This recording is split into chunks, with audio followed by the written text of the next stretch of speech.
Hey, it's Lou, and here's the thing. Twitter has changed the way we communicate, but for better or worse. On the one hand, it has democratized public discourse, giving an outlet to diverse perspectives from all over the world. Journalists, brands, and politicians have never been more accessible.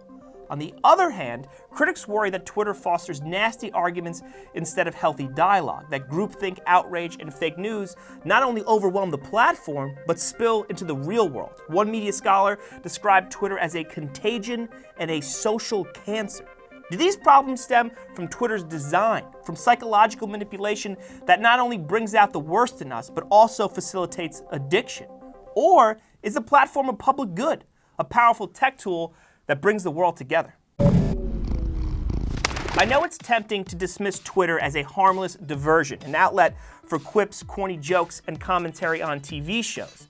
But increasingly, the platform is being used as a venue for important public discourse. 67% of US adults report getting at least some of their news from social media, and Twitter's one of the main sources. The US president uses it to announce policy. Journalists and thought leaders tweet to explain the news and offer commentary on it. In short, Twitter matters. But Professor Brian Ott, a media scholar at Texas Tech University, told me it's hard to imagine a worse mode of communication when it comes to aiding good governance. Ott argues that Twitter's structure fosters three defining characteristics of communication on the platform: simplicity, impulsivity, and incivility. The simplicity part is obviously related to the character limit. It's hard to provide nuance when you've only got a couple of sentences to work with. Threading helps, but still not ideal. Dr. Judson Brewer, director of research at the UMass Center for Mindfulness, told me that our brains crave simplicity. They want to see the world in black and white, so we're vulnerable to broad tweets that lack context. That's dangerous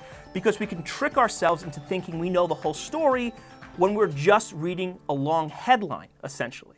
Okay, impulsivity. Basically, it couldn't be easier to send a tweet. So you can thoughtlessly say something stupid that bounces around the internet forever and has a real impact on your life or your career or someone else's life or career. Countless people, including government officials, have been fired for regrettable tweets. Finally, incivility. Ott told me that because Twitter doesn't emphasize grammatical norms, there's a bit of a slippery slope between informality and being an outright asshole. Starting a letter, "Dear Miss So-and-so," reminds us to be courteous. That polite greeting frames the content of the communication, not the case on Twitter, where, in fact, negativity and snarkiness are rewarded by retweets and likes. One German study found, quote, emotionally charged Twitter messages tend to be retweeted more often and more quickly compared to neutral ones. Another study, this one from South Korea, concluded that negative tweets are key to popular events on Twitter. Basically, what's trending is often what's pissing people off. But what's happening in the Twitter sphere is not often connected to sentiments in the real world. A year-long Pew study in the US found Twitter sentiment does not reliably correlate with the overall reaction of adults nationwide. The authors concluded, often it is the overall negativity that stands out on Twitter. Granted, this negativity bias is certainly not unique to social media. The maxim, if it bleeds, it leads, has long informed what news is given top priority. Studies have found that when you play to people's fear, they are more engaged. But the problem is exacerbated on Twitter because of that simplicity I was talking about earlier. News shows and newspapers can at least provide a little more context. Plus, all tweets look the same. Yeah, there are verified accounts, but it's still hard to tell who's a legitimate source on the subject and who's some loon or disinformation agent spreading lies. And by the way, the negativity also feeds into the incivility and impulsivity on Twitter. Brian Kugelman, a psychologist that specializes in the science of online engagement, told me when people are in fear, they lash out. Rational thought goes out the window, and we become vulnerable to consuming and spreading bad information. It's not a surprise, then, that a study recently published in Science magazine found that false news, especially false political news, traveled farther, faster, deeper, and more broadly than the truth in every category of information. That's why Twitter can be seen as a major impediment to the mission of journalism. Frankly, I've always been confused as to why so many journalists are prolific on the platform. It's a misperception that Twitter leads readers to articles. In fact, a study found that Twitter did not have a big impact on traffic to news sites. And keep in mind, newsrooms have a whole structure in place, editors, fact-checkers, legal departments, that make sure reporters don't make mistakes. That's a major benefit for journalists, but they seem to brush it aside when they get on Twitter. Weeks of careful reporting, credibility established over an entire career, can be undermined by one impulsive tweet. However, media sociologist Stephen Barnard, who wrote a book on how Twitter transformed journalism, told me Twitter offers a number of advantages to reporters, including collecting information, looking for sources, and importantly, engaging with the audience. This creates direct feedback that can broaden a journalist's perspective. Finding something genuinely useful, though, is like searching for a needle in a haystack, and Barnard told me more hay is being added every day as the platform grows and grows. Some of these new users don't have good intentions, and that's affected Twitter's usefulness for reporters. Crowdsourcing a story, for instance, only works when the crowd is operating in good faith and when they're not trying to intentionally deceive you. And collecting honest, helpful feedback is an issue when the platform is flooded with bots and disinformation campaigns and trolls who get off on misogyny and screaming fake news instead of offering, specific complaints. At the same time, as fewer and fewer journalists cover local issues, Twitter users can help fill that void. I think Twitter is at its best when it spotlights some community hero or brings attention to an obscure issue that the mainstream media has ignored. Similarly, activists can use the platform to plan demonstrations that might be difficult or even dangerous to organize in the offline world.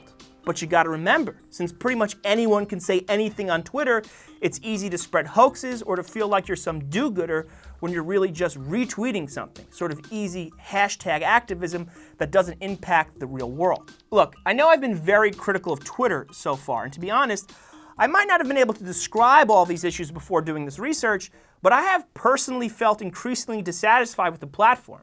Yet, I'm on it. All the time.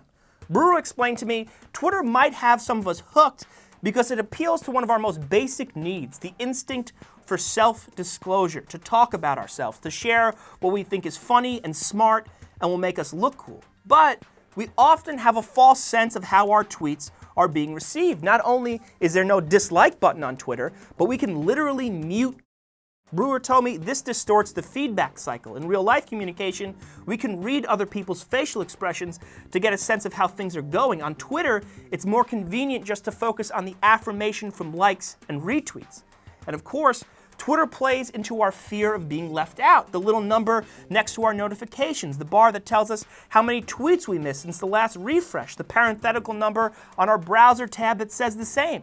These are all designed to communicate that we're missing out, that we got to rush back and see what's new. Brewer added that Twitter taps into our natural rewards-based learning process. We tweet, we get a like, it makes us feel good. This process is part of the chemistry of the brain. The more this cycle takes place, the more the behavior gets reinforced. And perhaps counterintuitively, this reinforcement is most strong if we sometimes don't get a like or a retweet. The lack of a reward makes us anxious to try again, to pull the lever like a rat in an experiment to see if our treat comes out this time.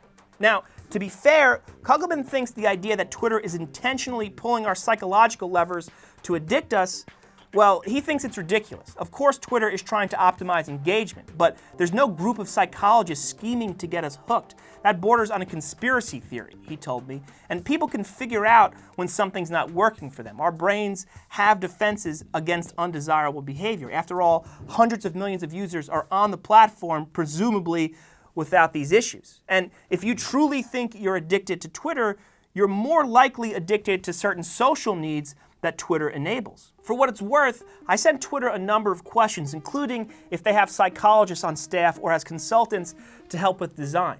They did not respond. I asked Brewer if he thought Twitter encourages addictive behavior.